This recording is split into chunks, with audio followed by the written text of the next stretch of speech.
पंडित ज्ञानी बहु मिले, वेद ज्ञान पर बीन। दरिया ऐसा ना मिला, राम नाम लवलीन।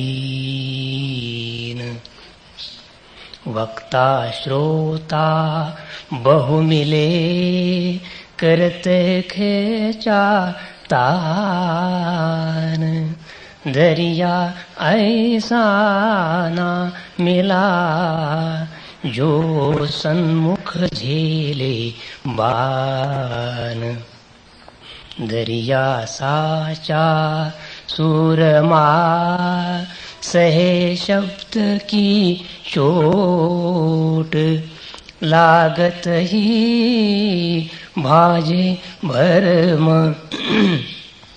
निकस जाय सब खोट। सबही कटक सुरा नहीं, कटक माही कोई सूर। दरिया पड़े पतंग जो, जब बाजे रन तूर। भया उजाला गैब का, दौड़े देख पतंग। दरिया आपा मेट कर, मिले अगिन के रंग। दरिया प्रेमी आत्मा, राम नाम धन पाया। निर्धन था धनवंत हुआ, भोला घर आया। सूर न जाने कायरी, सुरातन से हेत। पुरजा पुरजा हो पड़े, तहु न छांडे खेत। दरिया सो सुरा नहीं, जिन देह करी चकचूर। मन को जीत खड़ा रहे, मैं बलिहारी सूर। पंडित ज्ञानी बहु मिले, वेद ज्ञान पर बीन। दरिया ऐसा ना मिला, राम नाम लवलीन।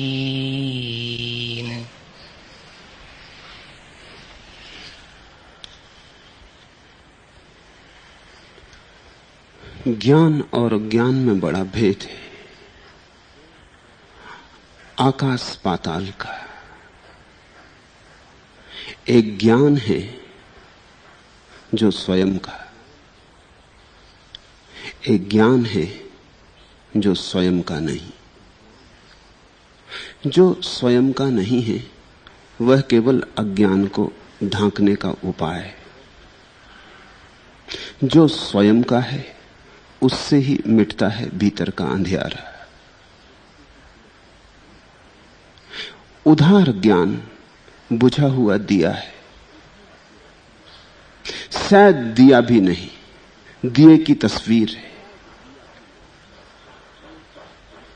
दिए की तस्वीर से अंधेरा नहीं मिटता,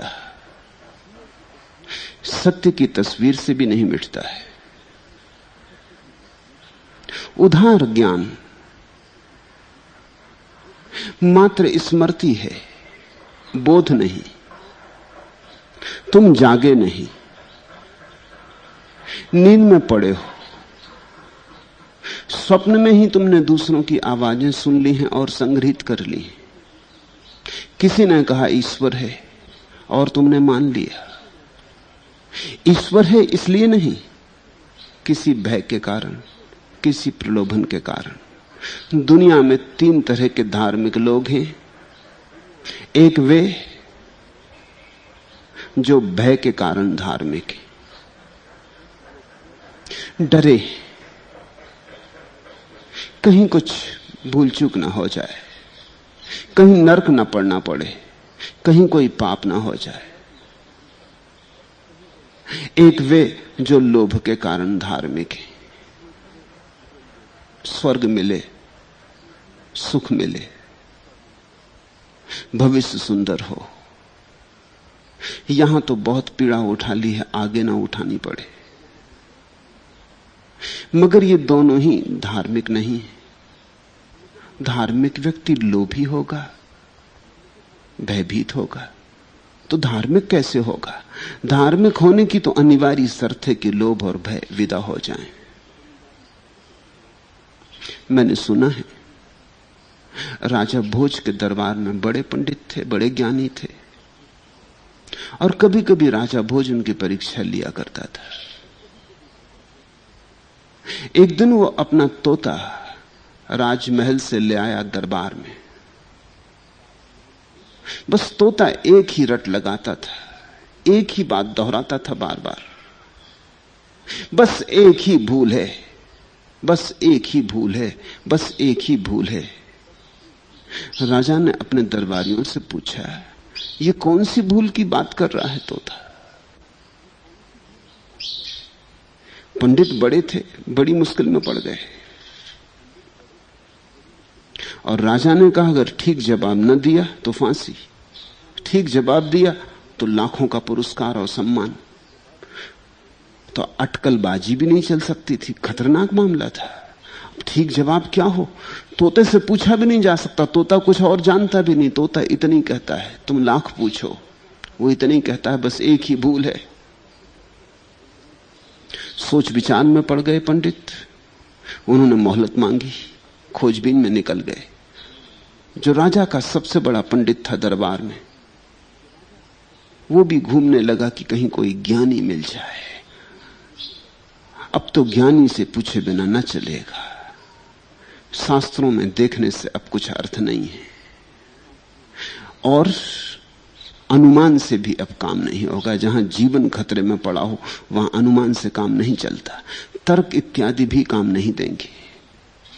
तोते से कुछ राज निकलवाया नहीं जा सकता है।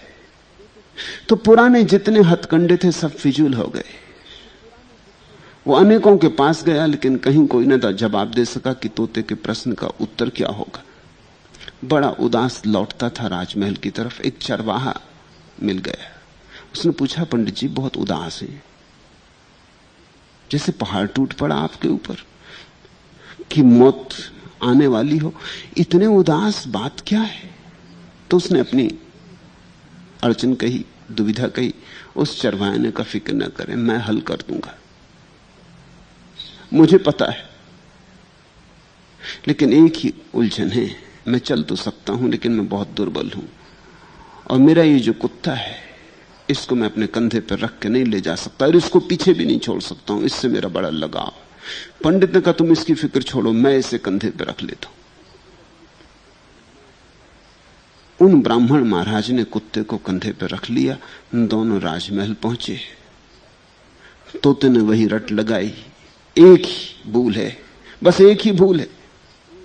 चरवाहा हंसा और उसने कहा, महाराज देखें, भूल ये खड़ी। वो पंडित कुत्ते को कंधे पे लिए खड़ा था, भूल ये खड़ी। राजा ने कहा, मैं समझा नहीं। उसने कहा, शास्त्रों में लिखा है कि कुत्ते को पंडित छुए तो स्नान करे, और आपका महापंडित कुत्ते को कंधे पे लिए खड़ा है। लोभ जो ना करवाए सो थोड़ा है। बस एक ही भूल है, लोभ। और भय लोभ का ही दूसरा हिस्सा है, नकारात्मक हिस्सा। ये एक ही सिक्के के दो पहलू हैं, एक तरफ भय, एक तरफ लोभ। ये दोनों बहुत अलग अलग नहीं हैं।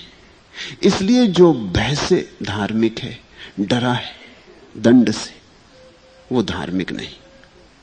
और जो लोभ से धार्मिक है, जो लोलुप हो रहा है, वासनाग्रस्त है स्वर्ग से, वह भी धार्मिक नहीं। फिर धार्मिक कौन है? धार्मिक वही है जिसके पास न लोभ है न भय, जिसे कोई चीज लुभाती नहीं और कोई चीज डराएगी भी नहीं। जो भय और प्रलोभन के पार उठा है वही सत्य को देखने में समर्थ हो पाता है। सत्य को देखने के लिए लोभ और भय से मुक्ति चाहिए। सत्य की पहली शर्त है अभय, क्योंकि जहां तक भय तुम्हें डमाडोल कर रहा है वहां तक तुम्हारा चित्त ठहरेगा ही नहीं। भय कपाता है, भय के कारण कंपन होता है, तुम्हारी भीतर की ज्योति कपती रहती है, तुम्हारे भीतर हजार तरंगें उठती हैं लोभ की, भय की। चीन में एक सम्राट हुआ, वो अपने महल के ऊपर खड़ा है छत पर, और उसने देखा सागर में बहुत सी नौकाएं चल रही, हजारों नौकाएं। उसने अपने बूढ़े वजीर से कहा, देखते हैं हजारों नौकाएं चल रही। उस बूढ़े वजीर ने कहा, मालिक हजारों नहीं है, नौकाएं तो दो ही हैं। उस सम्राट ने कहा, दो? तो क्या मैं अंधा हूं? मुझे इतनी हजारों नौकाएं दिखाई पड़ती, तुम्हें दो ही दिखाई पड़ती? उस वजीर ने कहा, आपकी आंखें मुझसे बेहतर, लेकिन आपकी दृष्टि मुझसे बेहतर नहीं। आप जवान हैं, आप दूर तक देख सकते हैं, मैं बूढ़ा आदमी, मुझे साफ साफ दिखाई भी नहीं पड़ता, लेकिन जिंदगी भर के अनुभव से कहता हूं कि दुनिया में दो ही नौकाएं हैं। कुछ लोग भय की नौका में सवार हैं, कुछ लोग लोभ की नौका में सवार हैं, और तो सब बातें। उस बूढ़े ने बड़े काम की बात कह दी है, लेकिन जो भय की नौका में सवार है या लोभ की नौका में सवार है, ये दोनों ही धर्म के तट तक नहीं पहुंचेंगे। ये तो बहुत सांसारिक वृत्तियां हैं, इनसे ज्यादा तो और कोई सांसारिक वृत्ति होती नहीं। फिर सारे उपद्रव तो इन्हीं से पैदा होते। लोभ अगर है तो काम भी रहेगा, लोभ अगर है तो क्रोध भी रहेगा, क्योंकि जहां लोभ में बाधा पड़ेगी वहीं क्रोध उठाएगा, और जहां लोभ है वहां काम कैसे जाएगा। इसलिए जिन्होंने स्वर्ग की कल्पना की है वहां भी काम वासना का खूब इंतजाम कर रखा है। शराब के चश्मे बह रहे हैं, सुंदर अप्सराएं नाच रही हैं, सब तरह का आयोजन कर रखा है। वही लोभ, वही काम जो यहां टटोलता था अंधेरे में, वही स्वर्ग को भी बना रहा है। जहां भय है वहां कभी प्रेम का जन्म नहीं होता। भय से तो घृणा पैदा होती, भय से तो शत्रुता पैदा होती, मैत्री तो पैदा नहीं होती। तो जो आदमी भयभीत होकर परमात्मा की तरफ आंखें उठा रहा है, हृदय में तो दुश्मन रहेगा, उसकी परमात्मा से मैत्री नहीं हो सकती। तुम उसको कैसे प्रेम करोगे जिससे तुम भयभीत हो? तुम उससे घृणा कर सकते हो, घृणा ही कर सकते हो। हां, ऊपर से चाहो तो प्रेम दिखा सकते हो, क्योंकि वो बलशाली है। नौकर मालिक के आसपास जो पूंछ हिलाता है वो कुछ आत्मा से नहीं हिलती। आत्मा तो सिर्फ एक ही मांग करती कि मौका मिल जाए तो गर्दन काट दे।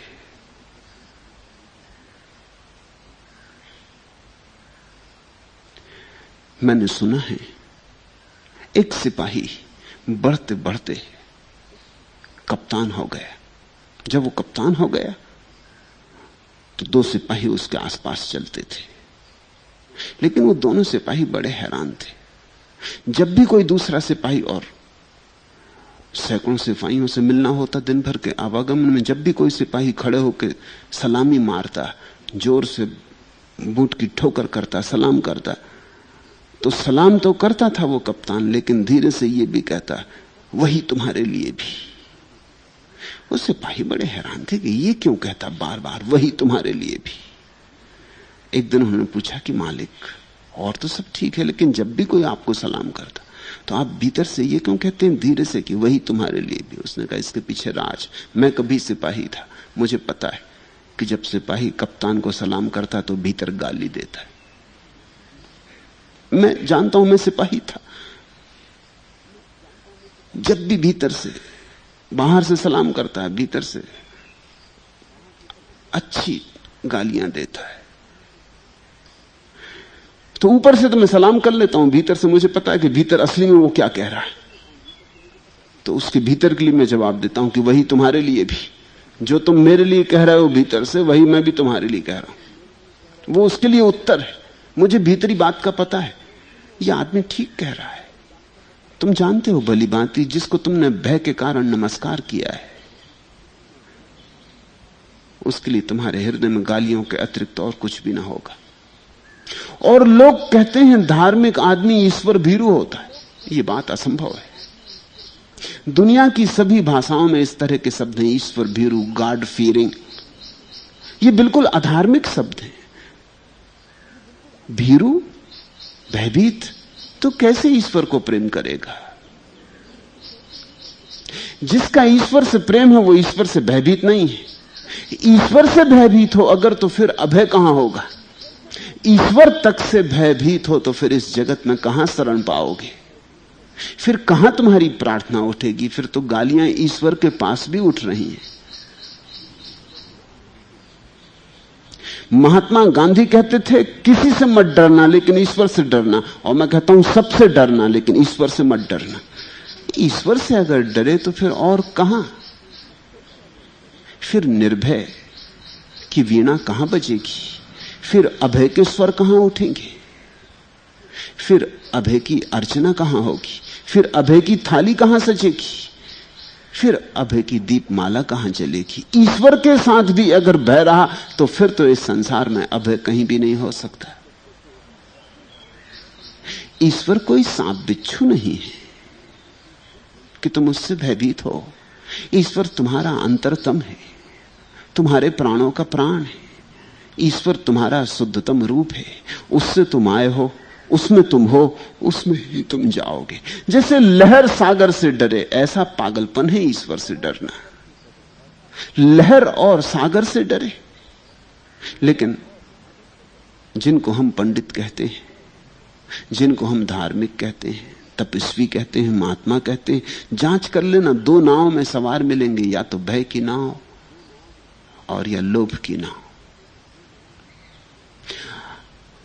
फर्क भी साफ है कि भय की नाव में वे लोग सवार होते हैं जो लोग जीवन में बुरा कर रहे हैं, क्योंकि वो घबराए होते।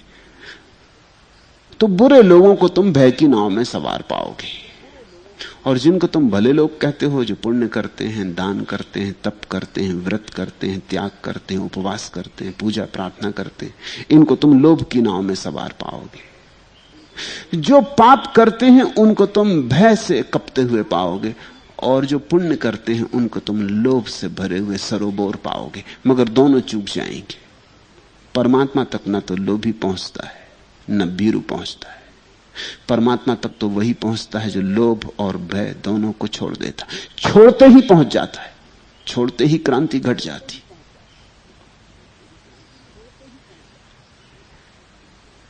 एक ज्ञान है जो लोभ और भय से मुक्त होकर उपलब्ध होता है।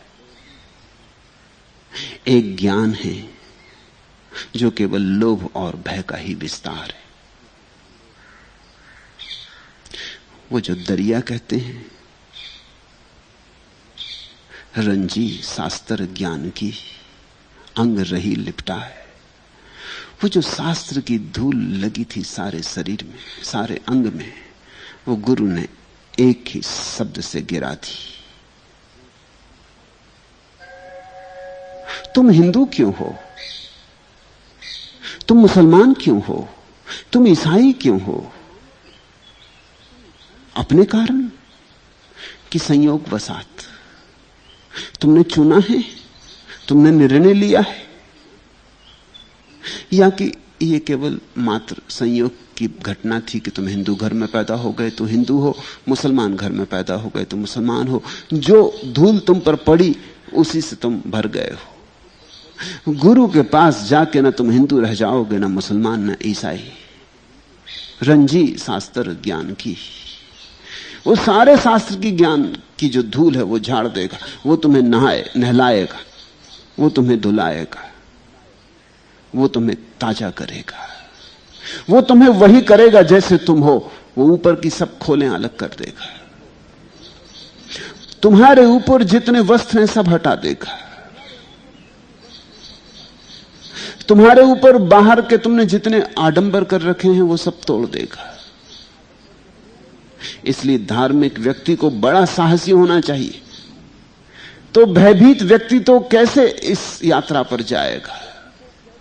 ये तो क्रांति की घटना है।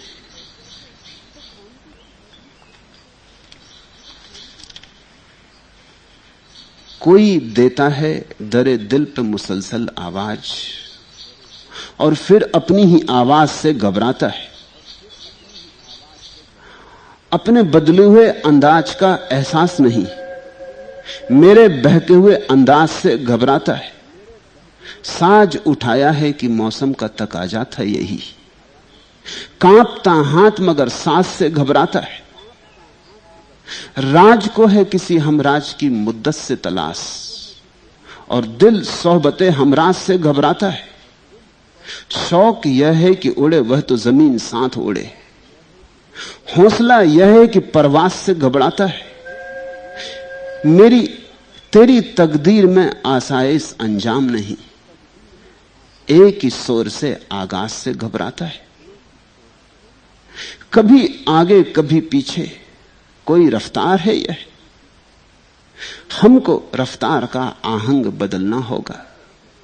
ज़हन के वास्ते सांचे तो न ढलेगी हयात, ज़हन को आप ही हर सांचे में ढलना होगा।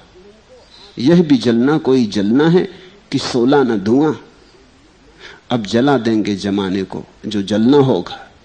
रास्ते घूम के सब जाते हैं मंजिल की तरफ, हम किसी रुख से चलें साथ ही चलना होगा। हमारे जीवन की सबसे बड़ी पीड़ा यही है कि हम घबराए हुए हैं। साज भी उठा लेते तो हाथ कपते हैं वीणा को छूते वक्त, डरते हैं पता नहीं कैसा संगीत पैदा होगा। अपनी ही वीणा, अपने ही हाथ, अपना ही जीवन, और घबराए। साज उठाया है कि मौसम का तकाजा था यही। वसंत आ गया था, फूल खिल गए थे, पक्षियों ने गीत गाए थे, सुबह उठी थी नई नई, घास पर शबनम थी और उठा लिया साज। साज उठाया है कि मौसम का तकाजा था यही। चारों तरफ वसंत ने घेर लिया था तो उठा ली है वीणा हाथ में। कांपता हाथ मगर सांस से घबराता है, लेकिन कांप रहा है हाथ, क्योंकि संगीत जो तुम पैदा करोगे वो अज्ञात है। पता नहीं क्या पैदा होगा। इस साज को तुमने कभी छेड़ा नहीं, इस साज को तुमने कभी बजाया नहीं। ये तुम्हारी वीणा अनबजी पड़ी है, तो पता नहीं क्या होगा। तुम ज्ञास से बंधे हो। भयभीत आदमी ज्ञास से बंधा रहता है। जो उसने किया है उसी को दोहराता रहता है, जो उसने बार बार किया है उसी में कुशल हो जाता है। कई बार तो ऐसा होता है कि तुम अपने दुख को भी नहीं छोड़ते, क्योंकि उससे बहुत परिचित हो गए हो। छोड़ने में डर लगता है, पता नहीं फिर किससे मिलना हो जाए। ये दुख है, माना कि दुख है, मगर अपना है और पुराना है और जान पहचान भी हो गई। अब इससे राजी भी हो गए हैं, किसी तरह समायोजित भी हो गए हैं। नई झंझट कौन ले। तुम अपनी जिंदगी को बदलते नहीं, क्योंकि डर लगता है कि बदल के नए रास्तों पर चलना होगा, नई पगडंडी बनानी होगी। अनजान रास्ते होंगे जिनका नक्शा भी पास नहीं, जिन पे कभी चले भी नहीं। अंधेरी रातें होंगी, पता नहीं खो ना जाएं, भटक ना जाएं। इसलिए घूमते रहो अपने ही चक्कर में, कोल्हू के बैल की तरह। राज को है किसी हमराज की मुद्दत से तलाश। किसी की तुम खोज कर रहे हो कि कोई हाथ मिल जाए जो तुम अपने हाथ में ले लो। राज को है किसी हमराज की मुद्दत से तलाश और दिल सोहबते हमराज से घबराता है और सत्संग से डर लगता है, क्योंकि सत्संग तुम्हें मिटाएगा। गुरु से मिलने का अर्थ है अपनी मौत से मिलना। पुराने शास्त्रों ने कहा है आचार्यो मृत्यु। आचार्य तो मृत्यु है। संभल के जाना, सोच के जाना, सब तरह से निर्णय लेके जाना, क्योंकि फिर लौट ना सकोगे। गुरु में गए तो गए, फिर लौटना नहीं है। शौक यह है कि उड़े वह तो जमीन साथ उड़े। शौक तो हमारे बड़े हैं, दिल में तरंगें तो बहुत उठती हैं, सपने तो हम बहुत लेते हैं, आंखें तो हमारी ख्वाबों से भरी हैं। शौक यह है कि उड़े वह तो जमीन साथ ओढ़े। हौसला यह है कि परवास से घबराता है, और हौसला बिल्कुल नहीं है, हिम्मत बिल्कुल पस्त है। पंख खोलने में प्राण घबराते, क्योंकि पंख खोलने का मतलब है अनंत आकाश। बैठे हैं अपने घोंसले में, सब सुरक्षित है, सब सुविधा है। ये खुला आकाश, ये विराट आकाश, इसमें कहीं खो ना जाए। तो सबने अपने घर बना लिए। इस घर बनाने की वृत्ति को ही मैं कहता हूं गृहस्थी। ग्रस्त का मतलब मेरे ये नहीं कि तुम्हारी पत्नी है और बच्चे, पत्नी और बच्चे से क्या कोई घर बनता है? पत्नी और बच्चे से घर नहीं बनता, इसलिए पत्नी बच्चे को छोड़ के सन्यासी भी नहीं हो सकते। पत्नी बच्चे से घर ही नहीं बनता, तो पत्नी बच्चे को छोड़ के कैसे सन्यासी हो जाओगे? घर बनता है सुरक्षा,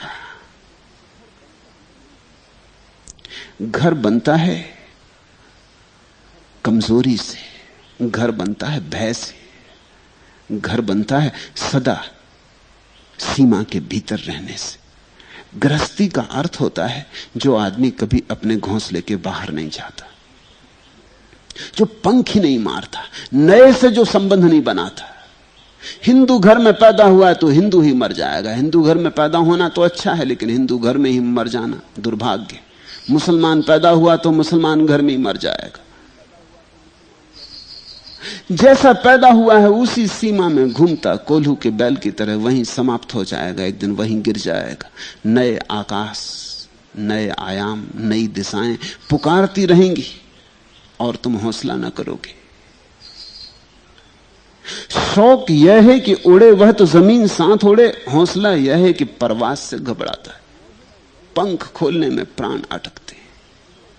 जहां पंख खोलने की बात करो वहीं वो बचने की बात करने लगता। वो कहता घर बैठे बैठे बात चले, राम की हो कि रहीम की हो कि मोक्ष की हो कि निर्वाण की हो, सब सुनेंगे। सत्यनारायण की कथा यहीं करवाएंगे, मगर कहीं जाएंगे नहीं, इंच भर बदलेंगे नहीं। तेरी तकदीर में आयास, तेरी तकदीर में आसाइश अंजाम नहीं। एक ही शोर से आकाश से घबराता है।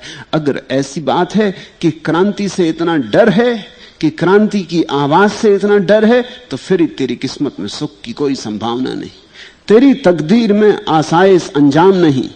फिर तू पक्का समझ ले कि फिर सुख तुझे मिलने वाला नहीं, फिर आनंद की कभी वर्षा ना होगी, अमृत कभी तेरे द्वार पर दस्तक ना देगा, और परमात्मा से कभी तेरा मिलन ना होगा। तेरी तकदीर में आसाइश अंजाम नहीं। एक ही शोर से आगाज से घबराता है। अगर क्रांति की आवाज से घबराता है, अगर इंकलाब से घबराता है, अगर अपने को बदलने से ऐसा भयभीत है, डरा हुआ है कि अपने को पकड़े हुए कि जैसा हूं वैसा ही रहूंगा। सोचो, बच्चा मां के पेट में होता है और घबरा जाए और मां के पेट के बाहर ना आए तो क्या हो? एक बात तो साफ है कि जब बच्चा 9 महीने के बाद मां के पेट के बाहर आता है तो उसे ऐसा ही लगता होगा कि मर रहा हूं। निश्चित ही लगता होगा कि मर रहा हूं, क्योंकि 9 महीने तक जो जिंदगी जानी वो तो खत्म हो रही, वो तो समाप्त हो रही। और 9 महीने तक कैसी मजेदार जिंदगी जानी, कैसे सुख की दुनिया देखी। न कोई चिंता थी, न कोई फिक्र थी, न कोई दायित्व था, न कोई झंझट थी।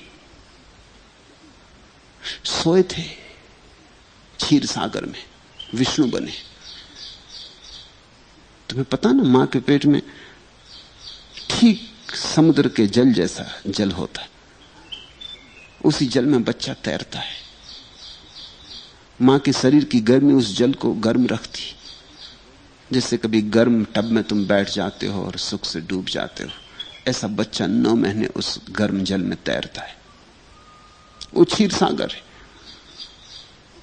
कोई चिंता नहीं, कोई फिक्र नहीं, न रोटी कमानी है, न घर बनाना है।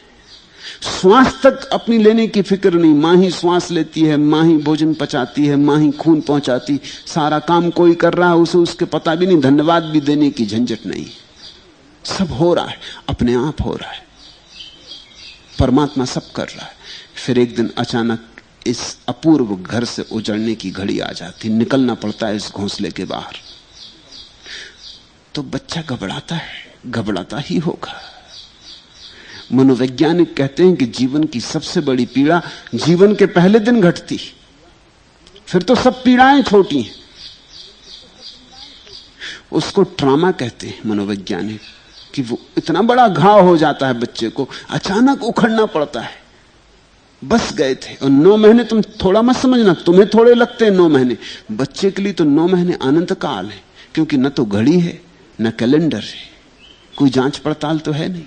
और एक बात और ख्याल रखना, सुख की घड़ियां खूब लंबी होती, अनंत काल मालूम पड़ता है। सुख ही सुख है, कहीं दुख की कोई किरण भी नहीं है। तो 9 महीने जैसे शाश्वत, कोई शुरू नहीं, कोई अंत नहीं, एक ही स्वर बजता रहता। तो बच्चे के लिए 9 महीने 9 महीने नहीं है, वो तो अनंत काल रह लिया।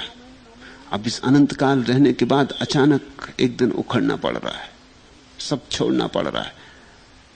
जिसे जीवन जाना था वो छूट रहा है, और कहां जाना होगा इसका कुछ पता नहीं।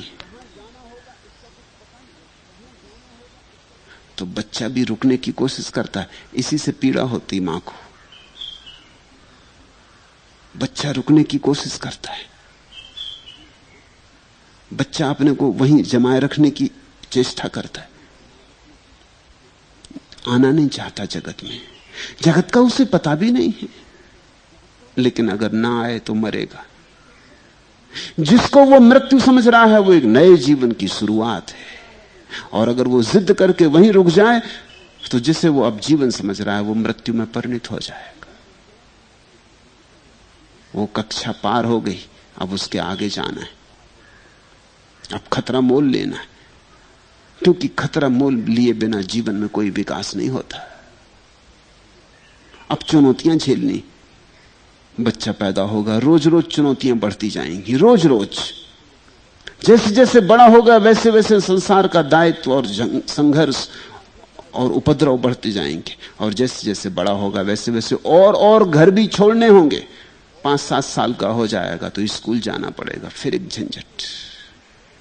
एक घर की 4 दीवारी बड़ी सुखद थी, यहां सब अपने थे, अब परायों में जाना होगा।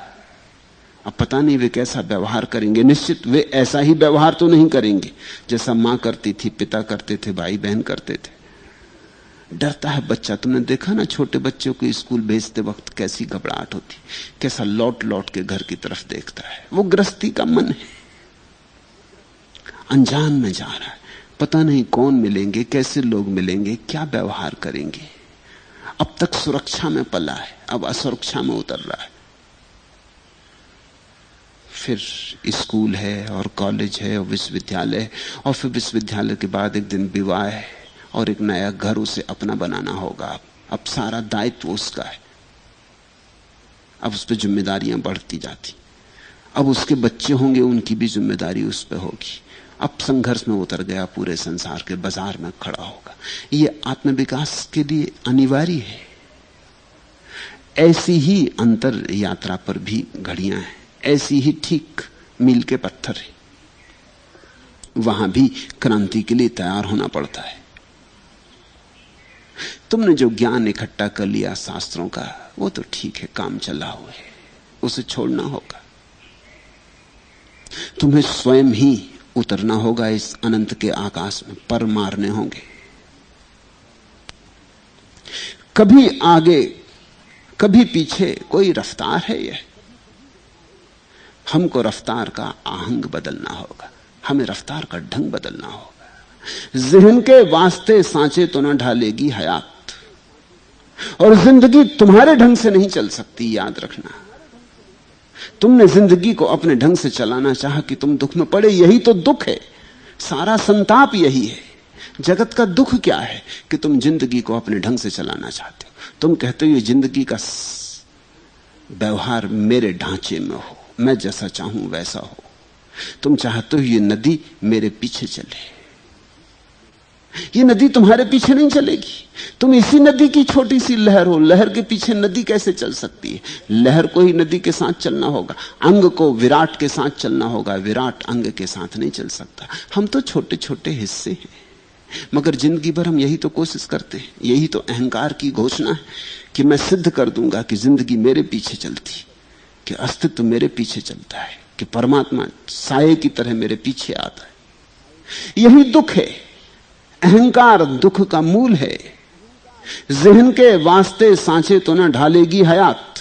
तुम याद रखो, जिंदगी तुम्हारे लिए तुम्हारे बनाए सांचों में नहीं ढलेगी। जहन को आप ही हर सांचे में ढलना होगा, तुम ही को जिंदगी के सांचों में ढलना होगा। इसका नाम समर्पण है। जिस दिन यह समझ आ जाती है कि नदी के साथ मुझी को बहना होगा, जिस दिन तुम अपने अहंकार को उतार कर रख देते हो और तुम कहते हो अब मैं तैरूंगा भी नहीं, अब तो सिर्फ बहूंगा, ले जाए जहां नदी,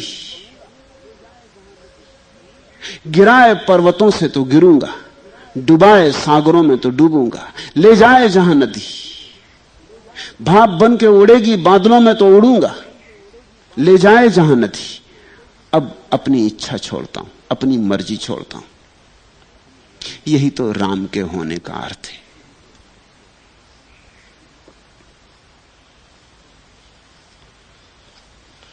तो ज्ञान और ज्ञान में बड़ा भेद है। एक तो ज्ञान मिलता है पोथी से, पोथी यानी थोथी। पोथी से जो मिले उस पर भरोसा मत करना। और एक ज्ञान मिलता है साहस करके जीवन में उतरने से। सूरवीर चाहिए। आज के इन पदों में उसी सूरवीर की प्रशंसा है। ये अद्भुत पद हैं, एक एक पद पर ठीक ठीक ध्यान देना। पंडित ज्ञानी बहु मिले, वेद ज्ञान परबीन, दरिया ऐसा ना मिला, राम नाम लवलीन। दरिया कहते हैं खोजते खोजते थक गया। बहुत लोग मिले, पंडित थे, ज्ञानी थे, वेद शास्त्र के ज्ञाता थे, कंठस्थ थे वेद, उपनिषद वाणी से झरती थे, तोते थे, लेकिन सब दोहरा रहे थे। अपना जाना कुछ भी न था, निज की संपदा जरा भी न थी, सब बासा उच्छिष्ट उधार। पंडित ज्ञानी बहु मिले, वेद ज्ञान परबीन। बड़ी कुशलताएं थी उनकी, प्रवीण थे बहुत, शब्दों में, तर्कों में, खंडन मंडन में, शास्त्रार्थ में, वाद विवाद में, अनुमान में, दर्शन में बड़े प्रवीण थे। मगर इस प्रवीणता का क्या करना? भीतर तो दिया जला न था, भीतर तो गहन अंधेरा था। दरिया ऐसा ना मिला, राम नाम लवलीन। तलाश दरिया को उसकी थी जो राम में डूबा हो, क्योंकि जो राम में डूबा हो वही तुम्हें भी राम में डुबा सकता है। शास्त्र में जो डूबा है वो तुम्हें भी शास्त्र में ही डुबाएगा, और तो कुछ कर नहीं सकता है। वेद पाठी के पास जाओगे, वेद पाठी हो जाओगे। व्याकरण सिखाएगा, भाषा सिखाएगा, शब्द की महिमा सिखाएगा, लेकिन निशब्द सुनने का चमत्कार तो उसके पास नहीं। मौन तो उसके पास नहीं पा सकोगे। उसके हृदय में ध्यान तो नहीं, सुरति तो उसकी नहीं जगी, तो उसके पास से तुम भी खूब कूड़ा करकट इकट्ठा करके लौट आओगे। जान लोगे बहुत और जानोगे कुछ भी नहीं। ज्ञान खूब इकट्ठा हो जाएगा और भीतर का ज्ञान जहां का तहां, जैसा का तैसा। दरिया ऐसा न मिला, राम नाम लवलीन। तलाश थी किसी की जो राम में डूबा हो, जिसने अपने अहंकार को छोड़ा हो, जिसने अनंत को वरा हो। तलाश थी किसी ऐसे की जो अब तैरता ना हो। धारा के विपरीत की तो बात ही नहीं, जो तैरता ही ना हो, जिसने अब छोड़ दिया हो अपने को परम विश्राम में। परमात्मा जहां ले जाए उसकी जो मर्जी, जो उसके ही इशारे पे जीता हो, जो बांस की पोंगरी हो, परमात्मा जो गाए गाता हो, न गाए चुप रह जाता हो। जिसकी अपनी पकड़ गई वही राम का होता है। बड़े दर्द से कहते, दरिया ऐसा न मिला। ऐसे गुरु की तलाश थी। वक्ता श्रोता बहु मिले, मिले बहुत समझाने वाले, मिले बहुत सुनने वाले, करते खींचातान। और उनके पास खूब तर्क देखा, खूब विवाद देखा, खूब खींचातान देखी। खूब खींचातान चलती है दुनिया में। अब गीता पर 1000 टीकाएं हैं। कृष्ण का तो मतलब एक ही होगा। पागल तो नहीं थे कि 1000 मतलब हो, लेकिन खूब खींचातान चलती है।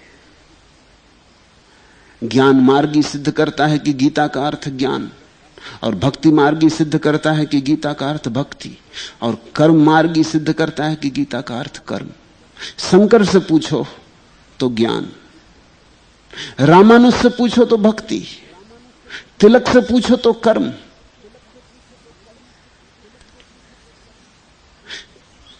कृष्ण से किसको लेना देना है? खूब खींचातान चलती।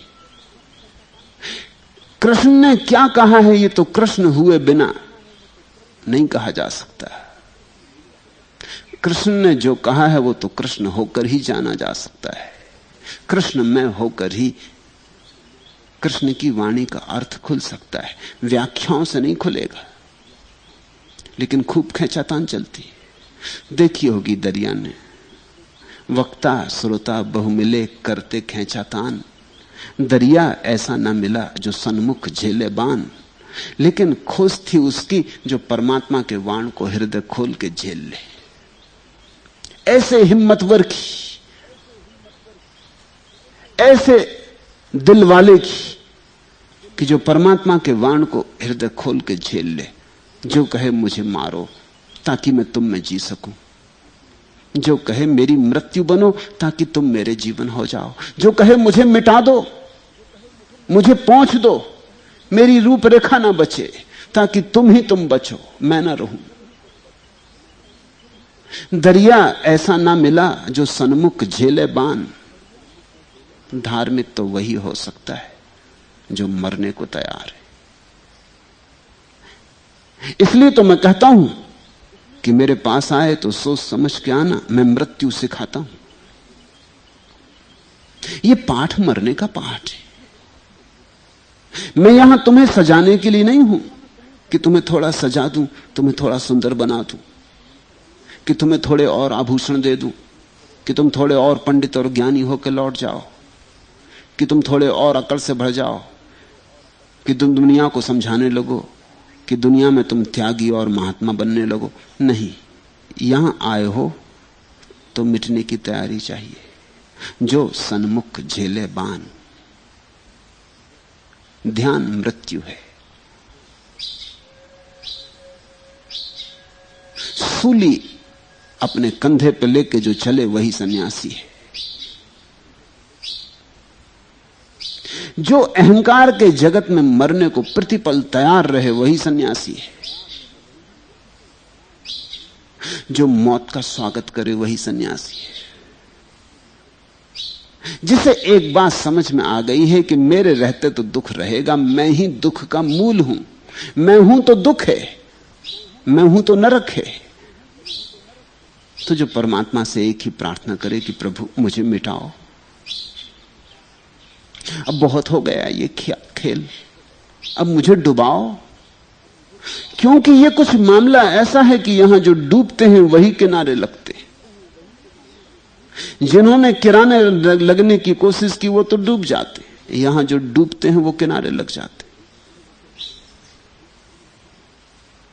दरिया ऐसा ना मिला जो सन्मुख झेले बान। दरिया सांचा सूरमा सहे शब्द की चोट, लागत ही भाजे भरम निकस जाए सब खोट। और जो हृदय को खोलकर प्रभु के वाण को लेने को तैयार है। प्रभु तो शिकारी है, तुम्हें शिकार बनना होगा। इस देश में हमारे पास बड़े प्यारे शब्द हैं। उन प्यारे शब्दों में परमात्मा के नामों में जो सबसे प्यारा है वो है हरि। हरि का अर्थ होता है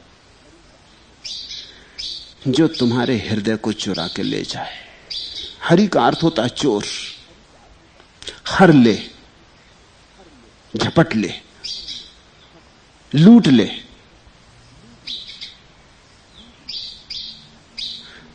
अगर तुम अपने हृदय को बचाए बचाए फिर रहे हो तो हरि से मिलन ना होगा।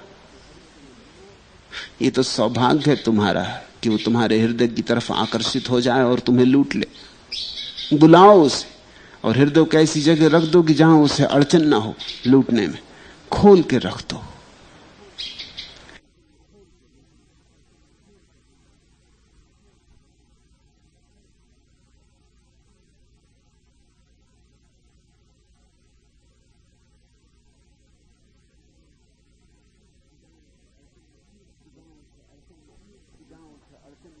जहां उसे अड़चन ना हो लूटने में, खोल के रख दो। दरिया सांचा सूरमा सहे शब्द की चोट,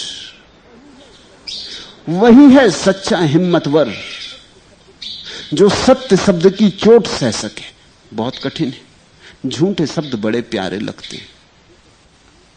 झूठे शब्दों में अहंकार को बड़ी तृप्ति मिलती है। तुम जांचना, अपनी जिंदगी में जांचना, क्योंकि जो मैं कह रहा हूं वो हर चीज जिंदगी में जांची जानी चाहिए, वहीं प्रमाण मिलेंगे। तुम जांचना। झूठे शब्द बड़े प्यारे लगते हैं, सच बड़ा अखरता है। कोई तुमसे कह देता आप बड़े सुंदर, कैसी गुदगुदी फैल जाती प्राणों में, कैसे कमल खिल जाते। कोई कह देता आप बड़े ज्ञानी, आपकी कहां उपमा, आप तो बस आप ही हो अपनी उपमा, किसी और से तुलना आपकी हो ही नहीं सकती। कैसे हिमालय उठने लगते अहंकार के भीतर। यह आदमी कितना प्यारा लगने लगता है। नहीं तो खुशामद दुनिया में चलती क्यों, और खुशामद इतनी कारगर क्यों होती। झूठ प्यारा लगता है इसलिए खुशामद कारगर होती। झूठ खूब प्यारा लगता है, और ऐसा भी नहीं कि तुम्हें पता नहीं चलता है कि झूठ है। तुमने अपनी शक्ल आईने में देखी, तुम्हें पता है तुम कितने सुंदर हो, तुम्हें पता है तुम कितने ज्ञानी हो। जीवन की छोटी मोटी समस्याएं भी तो हल नहीं होती, टुच्ची टुच्ची बातें तो उलझा देती, टुच्ची टुच्ची बातें तो रात की नींद खराब कर देती, छोटे छोटे हानि लाभ तो ऐसा डमाडोल कर जाते हैं। कैसा तुम्हारा ज्ञान। नहीं, लेकिन वो तुम सब भूल जाओगे जब कोई झूठ बोलेगा, तब तुम एकदम भरोसा कर लोगे, तब तुम एकदम मान लोगे। लेकिन अगर कोई सच कह दे तो चोट लगती, क्योंकि सच का मतलब यह है कि तुमने जो अपनी प्रतिमा बना रखी है अहंकार की, वो खंडित होती। अक्सर ऐसा होता है कि जो तुमसे सच बोल देता उसे तुम कभी माफ नहीं कर पाते, तुम उससे बदला लेते। तुमसे अगर कोई सच कह दे वैसा का वैसा जैसा है, नंगा निर्वस्त्र सत्य कह दे, तो तुम उस आदमी के पास फिर दोबारा नहीं फटकते, फिर तुम भूल के वहां नहीं जाते। सच से आदमी बचता है, क्योंकि सच तुम्हारी असली तस्वीर को प्रकट करता है।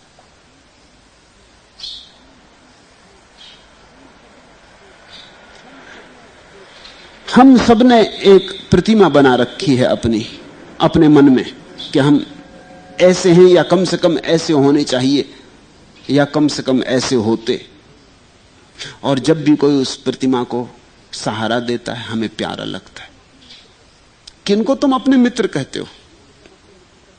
जिनको तुम अपने मित्र कहते हो अक्सर वे वही लोग हैं जिन्होंने तुम्हारे आसपास झूठ फैला रखा है। कबीर ने तो कहा है, निंदक नीरे राखिए आंगन कुटी छबा है। वो जो तुम्हारी निंदा करता हो उसको तो बुलाई लाना, अपने घर में ठहरा लेना कि भैया तू यहीं रह, अब कहां जाएगा। और जितना बन सके उतनी निंदा कर। सच तो यह है कि शायद निंदक से तुम्हें जो लाभ मिल जाए वो प्रशंसक से ना मिले। लेकिन कौन निंदक को पसंद करता है?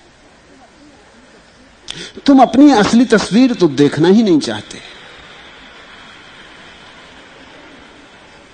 तुम तो अपनी नकली तस्वीर देखना चाहते हो, जैसा तुम सपनों में संजाए बैठे हो। इसलिए कहते हैं दरिया दरिया सांचा सूरमा सहे शब्द की चोट। गुरु के पास तो वे ही लोग आ सकते हैं, सदगुरु के पास तो बहुत थोड़े लोग आ सकते हैं, विरले सूरमा, जो शब्द की चोट सहने को राजी हो। क्योंकि सदगुरु तुमसे कुछ ऐसा नहीं कहेगा जिससे तुम्हारा अहंकार बढ़े। वो तुम्हारा दुश्मन नहीं है। वो तो जो भी कहेगा उससे तुम्हारा अहंकार टूटे, गिरे, खंडित हो, भस्मीभूत हो। वो तो तुम्हें मिटाने चला है, वो तो तुम्हें जलाने चला है, वो तो तुम्हें चिता पर चढ़ाने चला है। कबीर ने कहा है, जो घर बारे आपना चले हमारे संग। सब जलाने की तैयारी हो तो आ जाओ। कबीरा खड़ा बाजार में लिए लुकाठी हाथ, लठ लिए हाथ खड़े हैं। कबीर कहते हैं मैं बाजार में, अब जिसकी हिम्मत हो आ जाए। खोपड़ी तोड़वानी हो तो कबीर के साथ चलो। मगर जो कबीर के साथ चलें वही पहुंचते हैं, मिटते हैं वे पहुंच जाते हैं। जीसस ने कहा है, जो अपने को बचाएगा वो मिट जाएगा, और जो अपने को मिटाने को तैयार है उसे फिर कोई भी नहीं मिटा सकता। जो बचाएगा मिटेगा, जो नहीं बचाएगा अपने को बचेगा। ये विरोधाभास धर्म की बड़ी आत्यंतिक गहरी रहस्य की बात है। लागत ही भाजे भरम, निकस जाए सब खोट। गुरु को अगर मौका दिया चोट करने का, अगर शब्द की चोट सहने की हिम्मत रखी, भाग नहीं गए, छोटी छोटी क्षुद्र बातों में उलझ के भाग नहीं गए, हिम्मत रखी, सहते गए, तो एक दिन ऐसी घड़ी आती है कि लागत ही भाजे भरम। जिस दिन चोट बैठ जाती, तीर लग जाता है, उसी दिन सारे भ्रम मिट जाते, निकस जाए सब खोट। मगर खोट यानी तुम्हारा तो कुछ भी नहीं बचेगा। तुम तो खोट ही खोट हो। जब सारी खोट निकल जाएगी तो जो बचेगा वो परमात्मा है, तुम नहीं हो। तुम्हारा तो परमात्मा से कभी मिलना नहीं होगा। तुम्हारा तो परमात्मा से मिलना हो ही नहीं सकता। झूठ तो कैसे परमात्मा से मिले। इसलिए कबीर ने कहा है बड़ी अद्भुत बात कि जब तक मैं था तुम न थे, अब तुम हो मैं ना। ये भी खूब रही। खोजने निकला था, हेरत हेरत हे सखी रहा कबीर हेराई। गए थे खोजने, खो गए। जिस दिन खो गए उस दिन परमात्मा सामने खड़ा था। खोए नहीं कि परमात्मा हुआ नहीं। जब तक थे तब तक परमात्मा न मालूम कहां था, पता नहीं चलता था कहां छिपा है। तो आदमी का कभी परमात्मा से मिलन नहीं होता। आदमी तो झूठ है, आदमी तो अंधेरा है। अंधेरे का रोशनी से मिलन कैसे होगा? तो खोट यानी तुम। ये मत सोचना कि खोट निकल जाएगी तो सब खराब चीजें निकल जाएंगी और अच्छा अच्छा बच जाएगा। अच्छा तो तुम में कुछ भी नहीं है। ये बड़ी कठिन बात है तय करनी, मान लेना बड़ी कठिन है। इसलिए तो कहते दरिया दरिया सांचा सूरमा सहे शब्द की चोट। तुम भी सुन रहे हो मेरी बात, तुम्हारा मन भी कह रहा होगा सब खोट ही खोट, कुछ तो ठीक होगा। मान लिया कि कभी कभी चोरी भी करते हैं, बेईमानी भी करते हैं, लेकिन दान भी तो देते हैं। लेकिन जो दान चोरी से निकलता है वो दान कैसे होगा? वो तो चोर की ही तरकीब है, और बड़ी चोरी करने की तरकीब है। लाख रुपए चुरा लेते हैं, 1000 रुपए दान कर देते। ये 1000 रुपए दान करके तुम सोच रहे हो लाख की जो चोरी की थी उसके पाप को धो डाला। दान का उपयोग तुम साबुन की तरह कर रहे हो। वो जो दाग लग गए थे तुम्हारी चादर पर, उनको धो डाला। लाख रुपए की चोरी थी, 1000 के दान से कैसे मिटेगी? सच तो यह है कि लाख रुपए की चोरी लाख रुपए से ज्यादा का दान होगी तो ही मिट सकती, लाख के दान से भी नहीं मिटेगी, क्योंकि लाख का दान तो सिर्फ जो लिया था वो वापस लौटाया। दंड भी कुछ दोगे कि नहीं लेने के बाबत? लाख चुराए थे, लाख लौटा दिए, चलो ठीक है, हिसाब किताब ऊपर से तो बराबर हो गया, लेकिन लिए थे, लेने चाहे थे, उसके लिए भी कुछ दोगे या नहीं? तो तुम कहते हो कि होगा कुछ कुछ हम में बुरा भी है, कुछ कुछ भला भी है। नहीं, बुरा और भला साथ साथ जीता ही नहीं। जिसको तुम सज्जन कहते हो वो एक तरह का झूठ है, एक तरह का पाखंड है। संत का अर्थ होता है जिसके भीतर स्वा का होना ना रहा, न भला ना बुरा, जिसकी सारी खोट निकल गई। सज्जन का अर्थ होता है बुरे बुरे को छिपाए हुए भले भले को ऊपर छलकाता फिरता है, लेकिन बुरा भीतर छिपा है। बुरे के बिना भला भी ना हो सकेगा। मेरे पास एक दंपति मिलने आए, पति ने खूब दान किया है, पत्नी उनके पति के संबंध में प्रशंसा कर रही थी। यही तो हमारा धंधा है, पति पत्नी की प्रशंसा करता, पत्नी पति की प्रशंसा करती, ऐसे सब पारस्परिक लेन देन चलता। पत्नी प्रशंसा कर रही थी कि मेरे पति बड़े धार्मिक, आपको शायद पता भी ना हो कि उन्होंने लाख रुपए का दान किया। पति ने जल्दी से उसको हाथ मारा कि लाख, 1,10,000। वो 10,000 चूक गई। मैंने पूछा ये तो ठीक 1 लाख या 1,10,000, मगर इसके पीछे चोरी कितनी की है?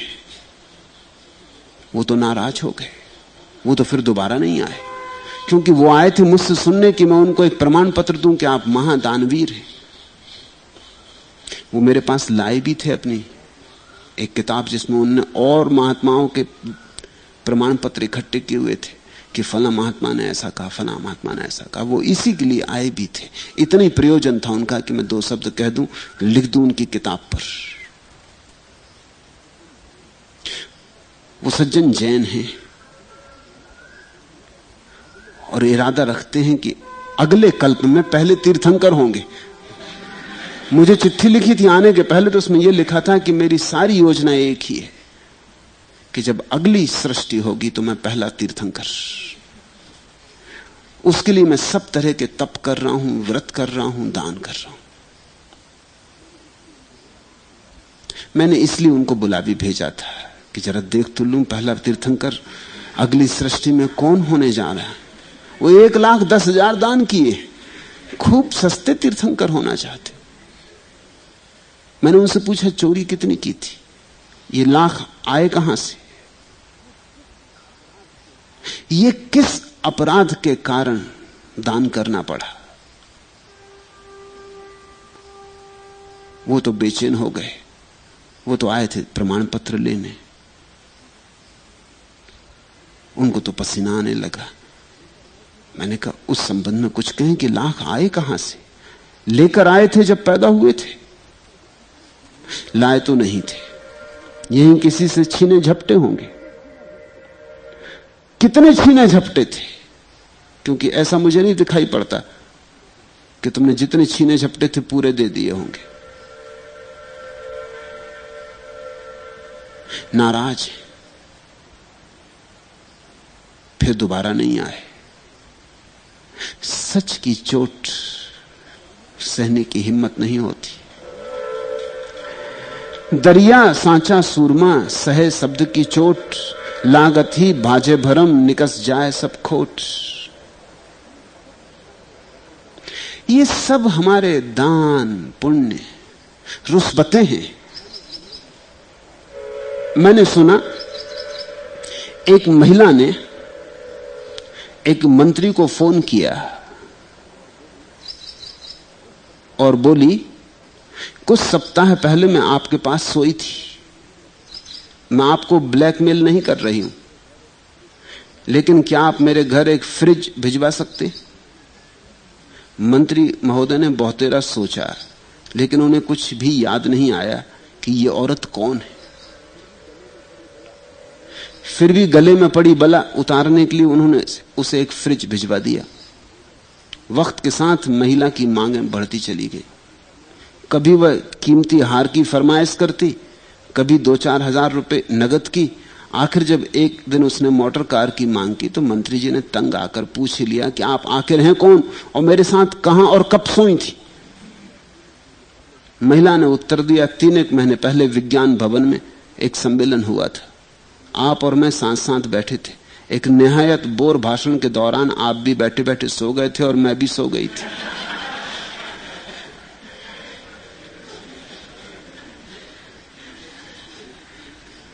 लेकिन अब मंत्री महोदय तो मंत्री महोदय हैं, डरे होंगे, भयभीत हुए होंगे, तो पूछने की हिम्मत नहीं की कि सोई कब थी, कहां सोई थी। अब जो कहती ठीक ही कहती होगी, झंझट छुड़ाओ, दे दो पैसे, ले लेने दो इसको।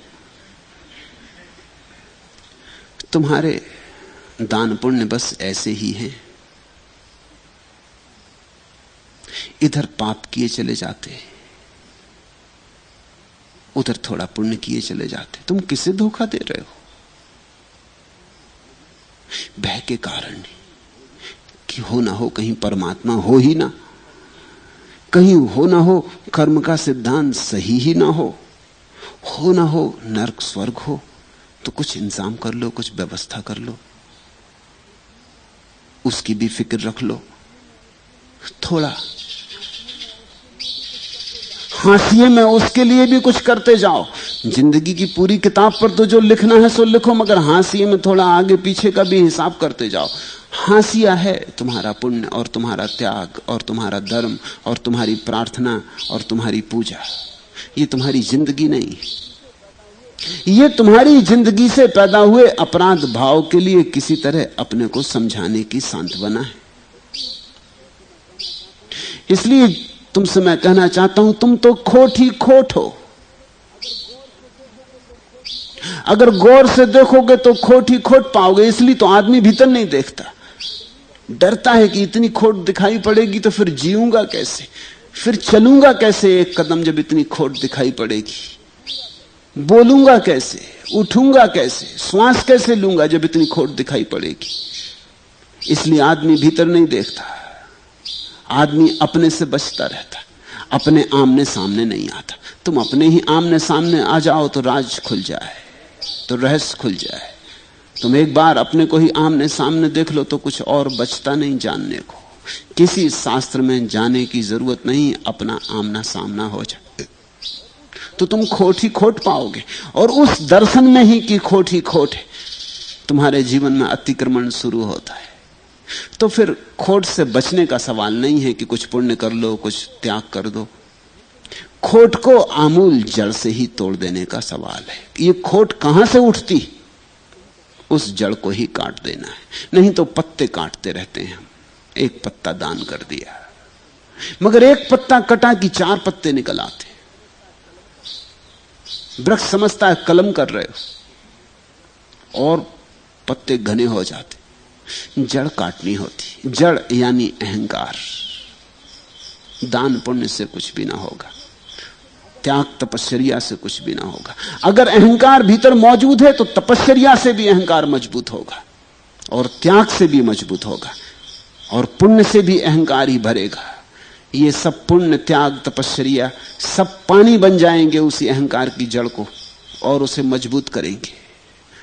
अहंकार को ही काट देना है।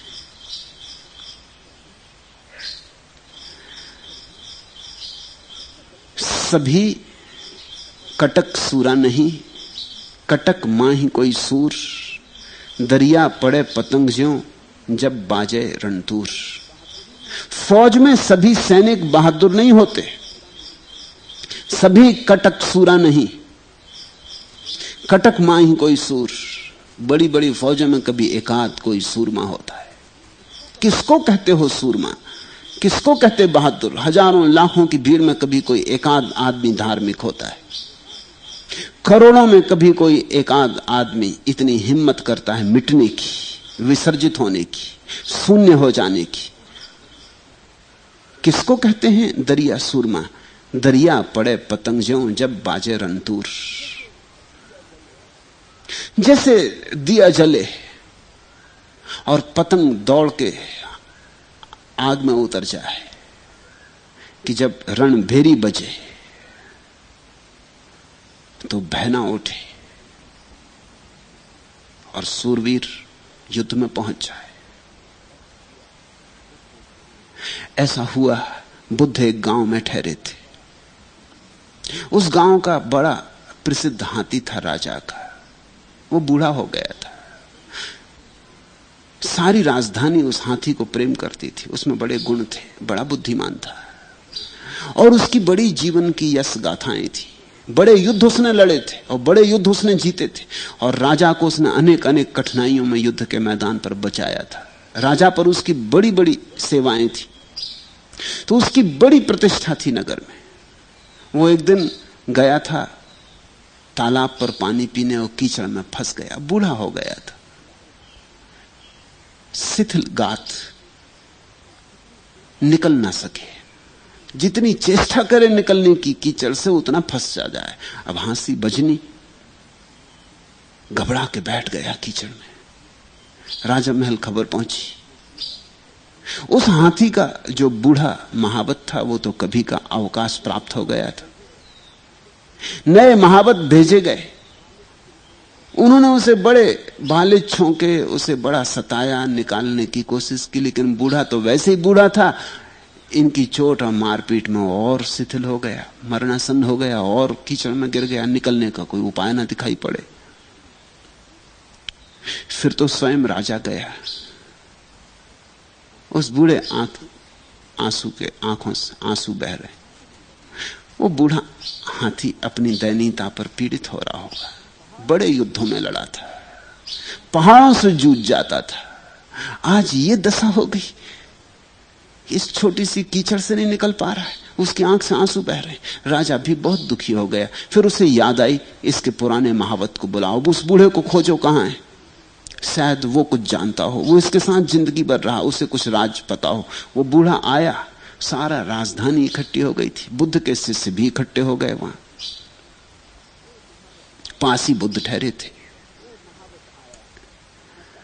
वो महावत आया, हंसा और उसने कहा कि ये क्या कर रहे हो, उसे मार डालोगे, हटो।